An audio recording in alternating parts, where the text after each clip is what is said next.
get started here right after this.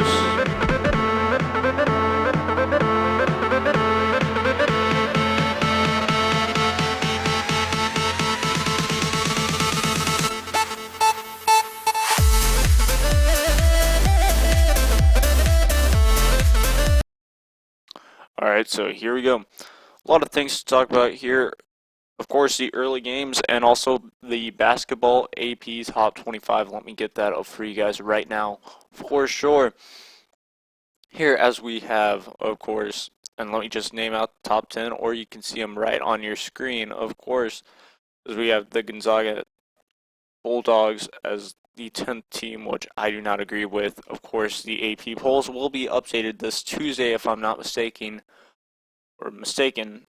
It will be up this upcoming week, of course. So, of course, I believe the two teams for sure that will not be ranked will be Wichita State, Texas A&M, and Gonzaga will be put most likely in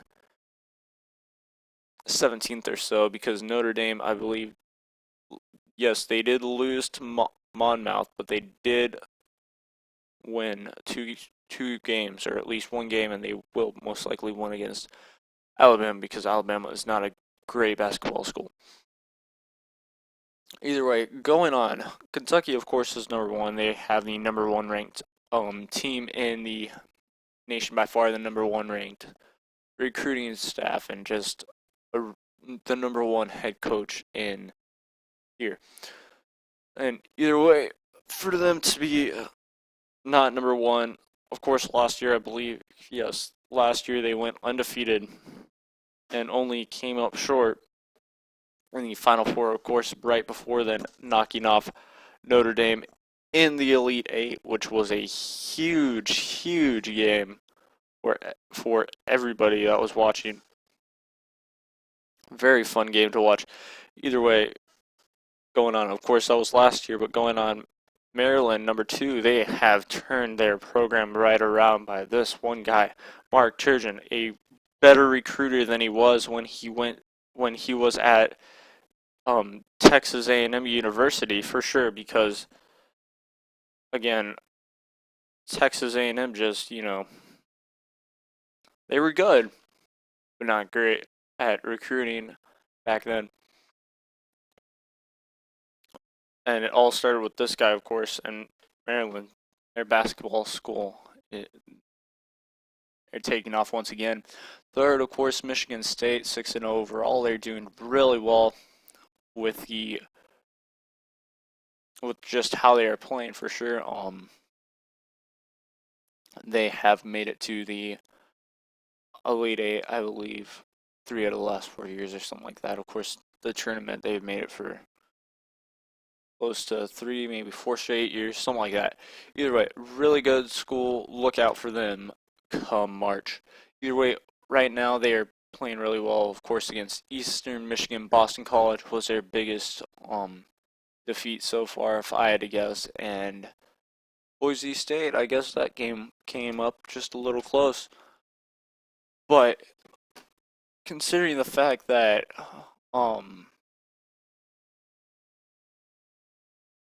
they are, of course, in the Big Ten, they will have problems. They will play against, of course, an Indiana Hoosier squad that's pretty good this year.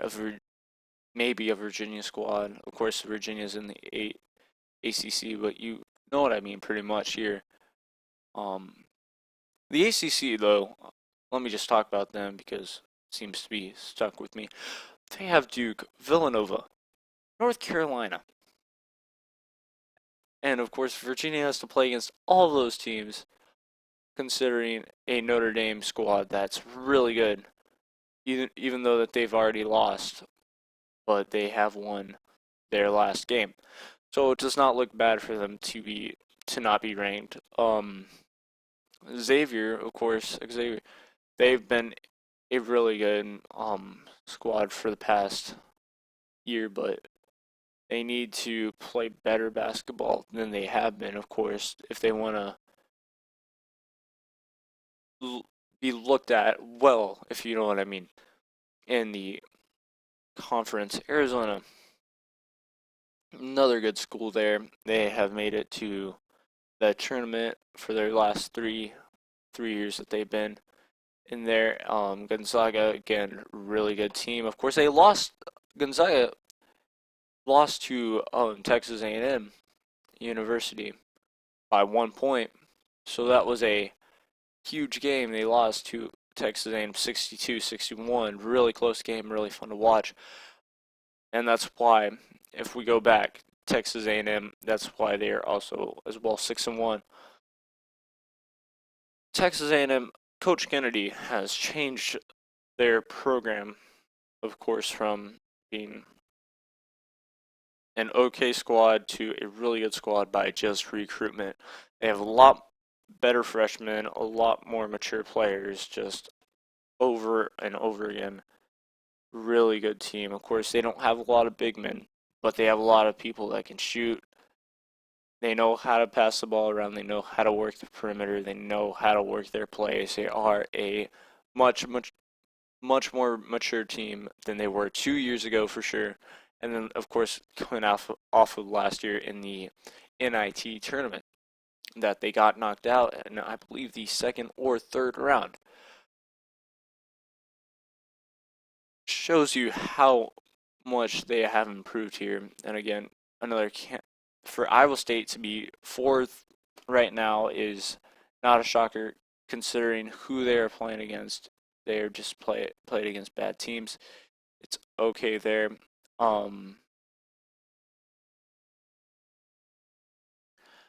But Michigan State versus, or no, not Michigan State versus Iowa State, but Iowa State for sure they will get destroyed once they go into the Big 12 play because they have to play against Kansas, Oklahoma State.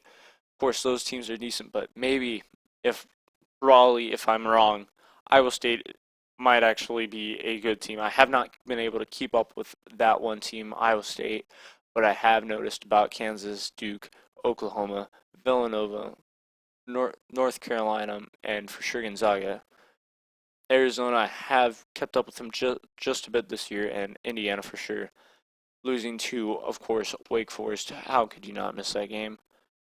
Just what an upset. But as we are talking about the Big 12 here and Iowa State, Iowa State just needs to do what they've been doing, play better basketball, and they'll be able to do fine in there. Of course, Kansas is 4-1. They did get upset by a shocker team at the beginning of the year, but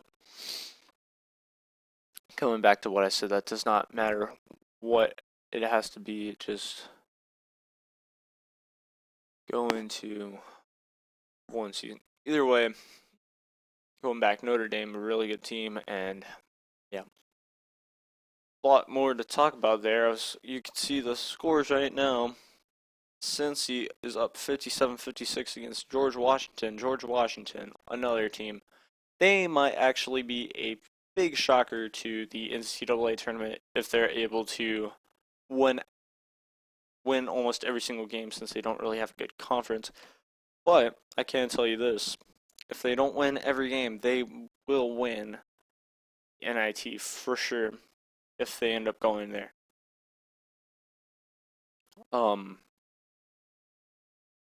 Not a lot of other games. Let's just go around the league for NCAA football. Let's go with that.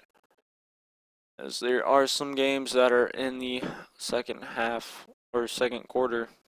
And let's just start off with the beginning one. Utah, Colorado, not a big game at all.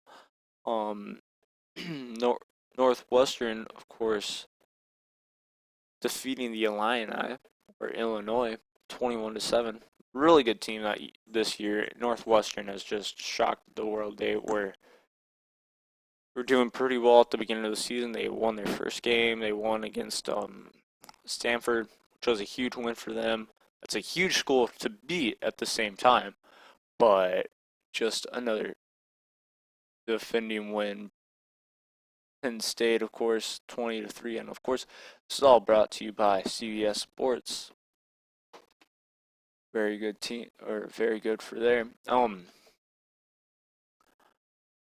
of course, and NC State, not really a big game, as North Carolina, of course, is ranked, and they are defeating North Carolina State by a good margin. Now this one's good, 9-6 right now in the second quarter. Very close game. We will have to keep an eye on that during this podcast time. UCLA is defeating USC 14-10. Not a bad game at all. And the rest of them are tonight. Trying to look at earlier today. No, we will not be able to. Either way, I will be able to tell you guys that right after we take a short little break. Here we go.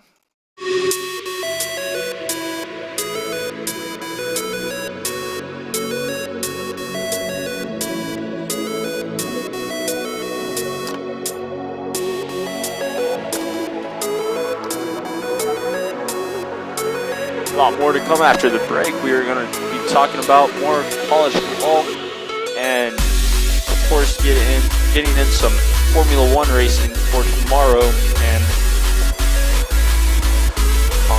a little bit of whatever pops up for news. For now, just enjoy. This is by No Copyright Sounds. They save you there with No Copyright by Pastor and Olympus.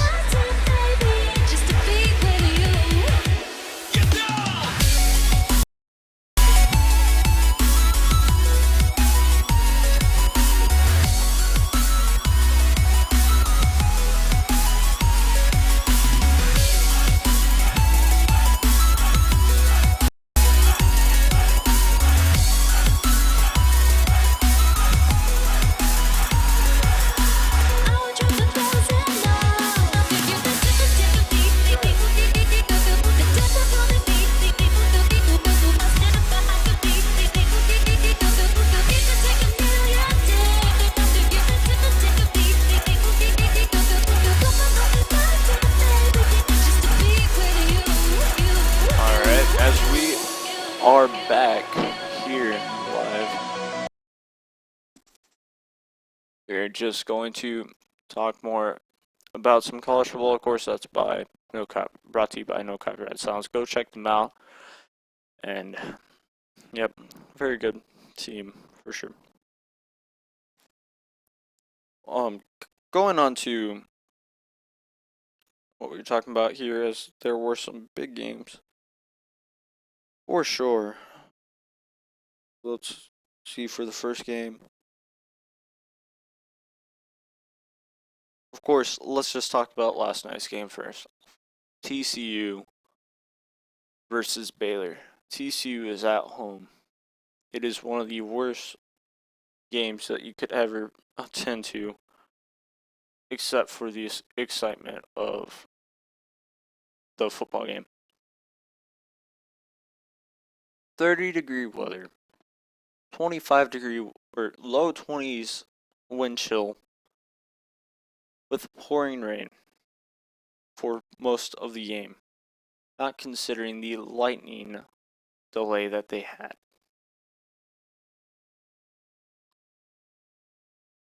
Either way, 14-7, easy in the first quarter, or really first quarter. And first and second quarters, what I should say. And then no scoring in the second half at all. So, of course, you know what that means. Overtime. Of course, that was nerve-wracking for Baylor fans and TCU fans. Coming out there, just TCU is able to drive down the field and score. Not a big deal at all for Baylor. Baylor goes back, drives down the field, scores again, and so it is 7-7 in overtime. So 21-21 in overtime. Now, of course, that means Baylor gets the ball back first, if I'm not mistaken. Yeah. No, excuse me, opposite. Baylor drives down scores. TCU drives down scores. TCU gets the ball back. TCU drives down, is able to score. So now all they need is to try and stop them. Baylor is not able to get anything going throughout the game, or they were able to get first downs throughout the game, but no scores really in the second half. And just Baylor just gets demolished in the second in the second overtime and is not able to score. Final score, TCU 28, Baylor 21. Very heartbreaking game for Baylor fans, and it's exactly like that. Either way, going on to the game, just else, and going on to today, of course, we thought, are we going to see any games like that? Well, either way, the number one team stays perfect. Clemson beats South Carolina 37-32. Very close game. South Carolina's just been kind of going downhill in a way that LSU has kind of. Of course, LSU did not have the thing that South Carolina did. Their head coach decides to retire halfway through the season, right before their bye week, and they have to get an interim head coach. And from there, USC has been, the Gamecocks have been very close to winning football games, but they just haven't performed the way that they should to beat teams.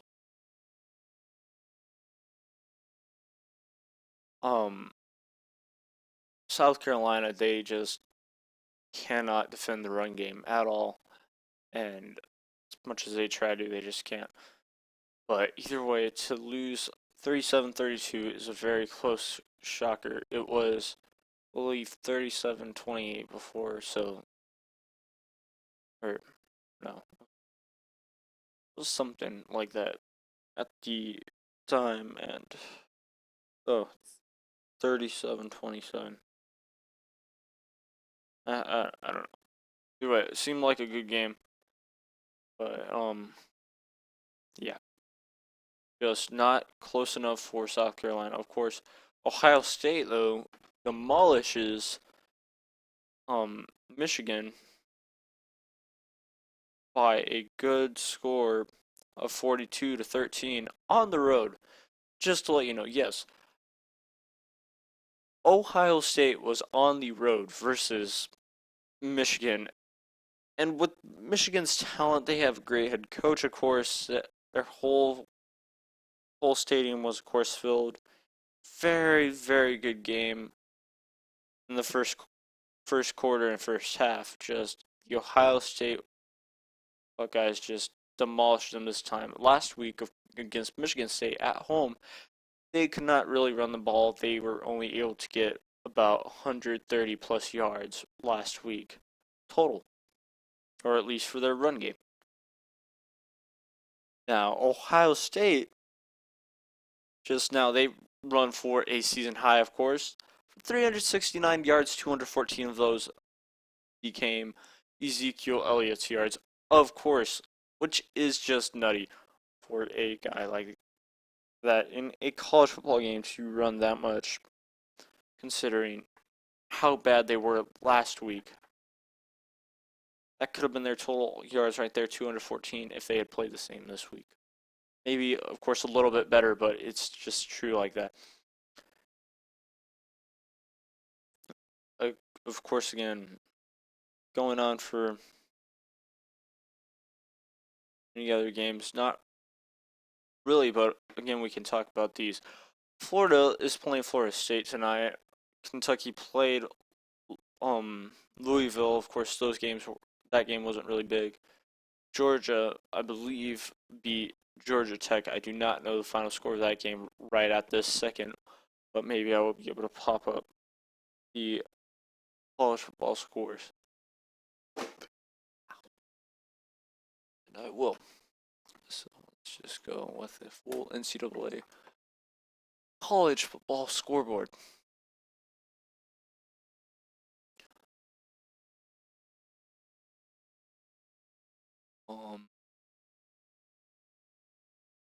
As we did talk about Northwestern, are beating them right now. But here are some good games. Vanderbilt versus Tennessee. 7-14 versus... Rated M for mature.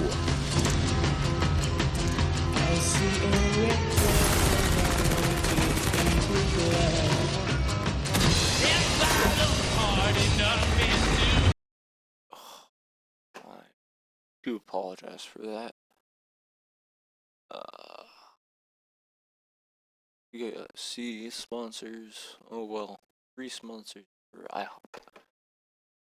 Well, either way, as we do talk about a lot of these teams, Alabama again is playing Auburn at this time, 96 fair game. Try to look for final scores here.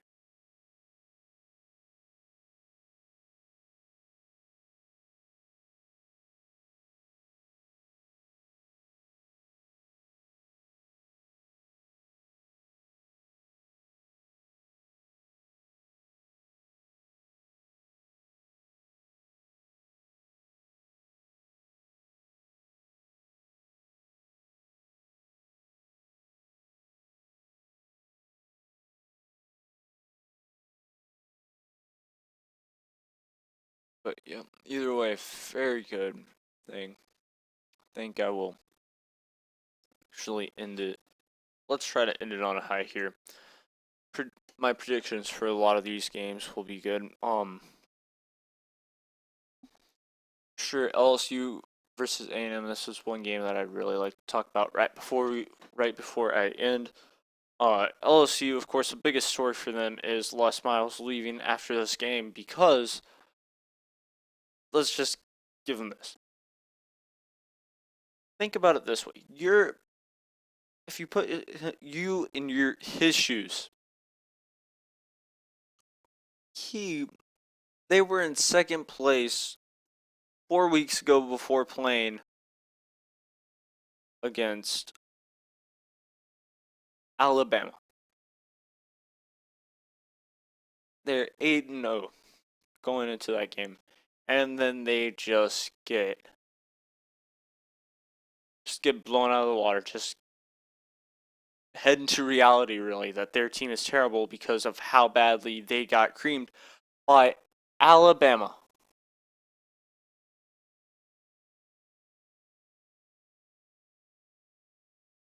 And it's just crazy because right after that they go back to home. They go back at home. And they're not able to play well at all. They get creamed against Arkansas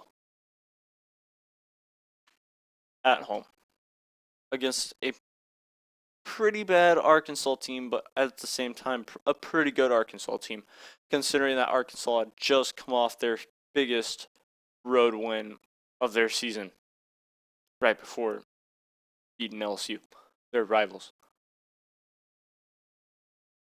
Coming on the following week, LSU gets creamed again on the road by an Ole Miss team that had been on point all year except for the one team. Either way, it doesn't seem that good in your opinion for that, but an LSU gets lost. And then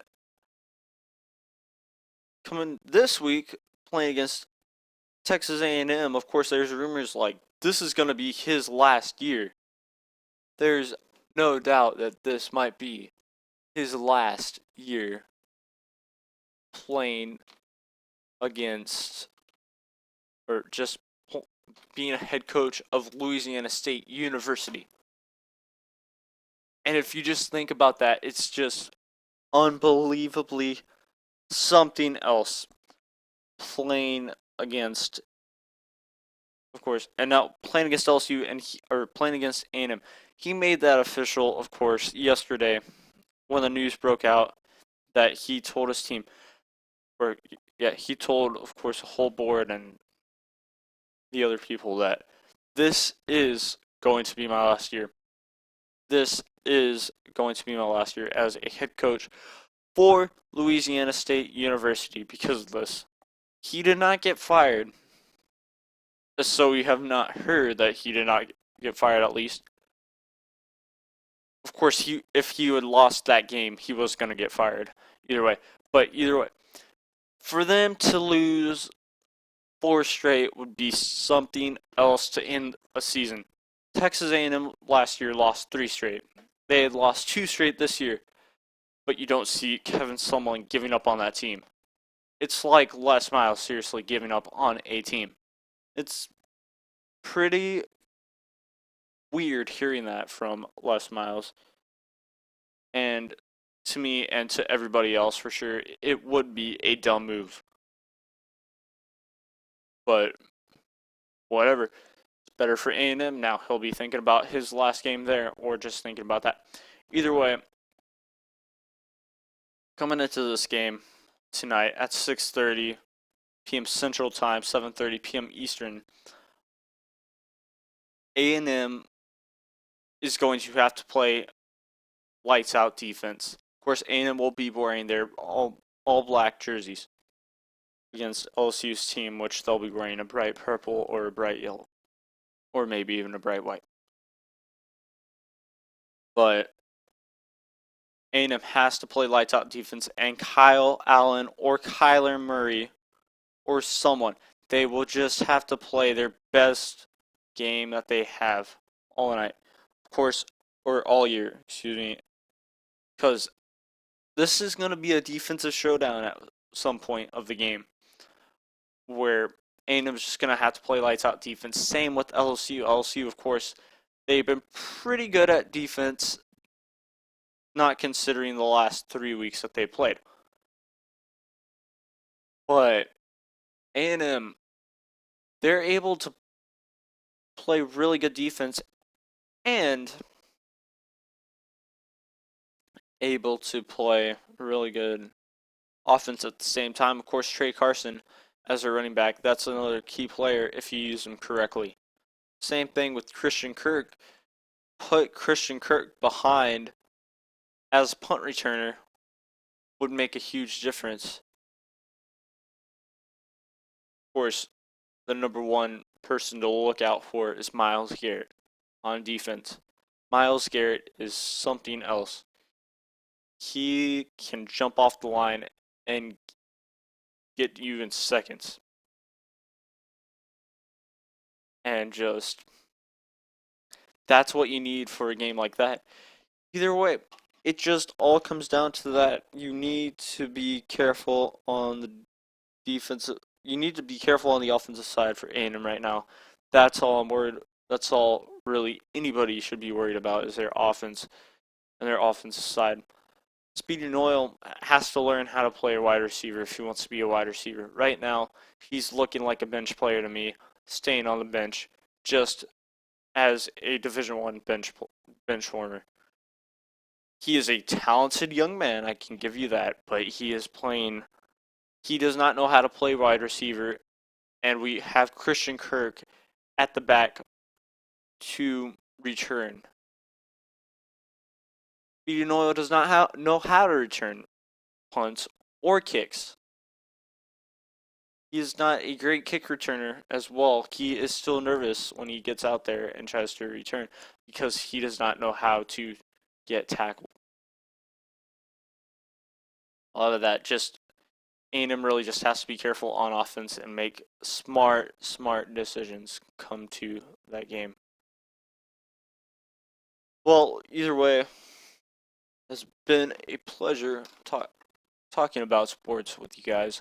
Hopefully next week we can get some questions on anything that you guys would like me to not really talk about. Well, actually, we do have one more segment when we're going to talk about Formula One and for at least the last race this season. So I can name most of the grid for you guys, or at least top 3. Of course, starting first for the 6th straight week will be Nico Rosberg, out from Germany, of course. Second place will be, of course, it's an all Mercedes front row. It will be Lewis Hamilton. In third place with a big shocker is Kimi Räikkönen. No Sebastian Vettel.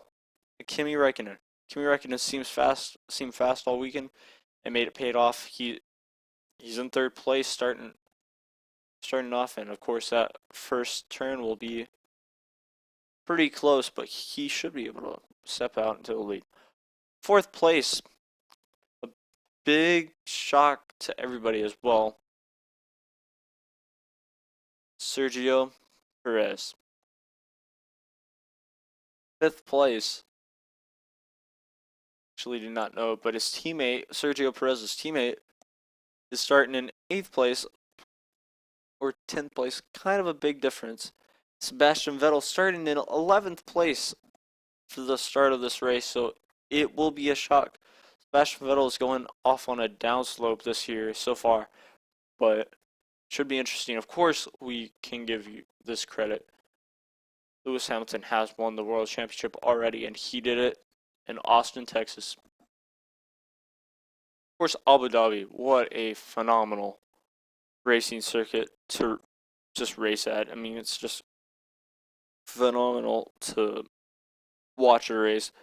Again, you guys tune in at, I believe, 7 p.m. or 7 a.m. Central Time on Sunday to watch the Abu Dhabi Grand Prix in the United Arab Emirates. Should be fun. It will be exciting. Hopefully, Lewis Hamilton can come off and actually win one more race. Should be something else if he can. Either way, thank you guys for watching or listening, really, and hope to see you guys back next